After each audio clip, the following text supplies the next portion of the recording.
महाराष्ट्रात सध्या खरात फाईल म्हणजे खरात बाबा, त्याच्यानंतर वैद्य, चाकणला एक दत्ताच्या नावावर भोंदूगिरी करणारा आणखी एक बाबा, अशा वेगवेगळ्या बाबांचे पेव फुटले.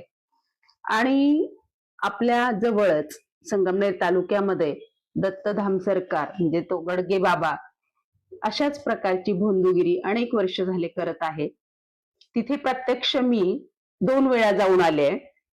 काही स्त्रियांच्या मुलाखती तिथे घेतल्या आणि जाहिरातीचे त्यांचे पत्रक पण आहेत.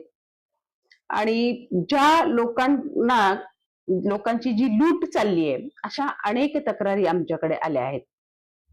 आणि अशा परिस्थितीत 2020 पासून आम्ही ह्या प्रकरणाचा मागोवा घेतोय आणि त्याच्यासाठी पाठपुरावा सातत्याने चालू आहे.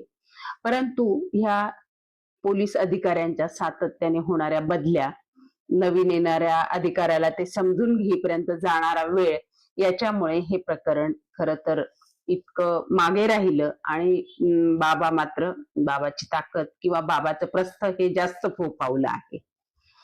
अशा परिस्थितीमध्ये म्हणजे महाराष्ट्रामध्ये जी परिस्थिती आज निर्माण झालेली आहे ही पाहता ह्या दत्तधाम सरकारने जी लोकांची पिळवणूक चाललेली आहे, जे शोषण सुरू आहे, ते त्वरित बंद व्हावं आणि त्याच्यावर जादूटोना विरोधी कायद्याच्या अंतर्गत drugs and magic remedies act, bogus doctors act, ह्या सगळ्या कायद्यांच्या अंतर्गत कारवाई व्हावी अशी मागणी आम्ही निवेदनामध्ये केलेली आहे.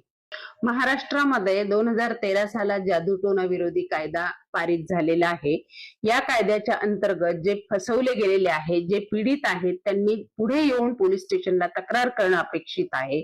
आमच्या सारखे लोक म्हणजे कार्यकर्ते महाराष्ट्र अंधश्रद्धा निर्मूलन समितीचे, आम्ही त्यांच्या सोबतच आहोत.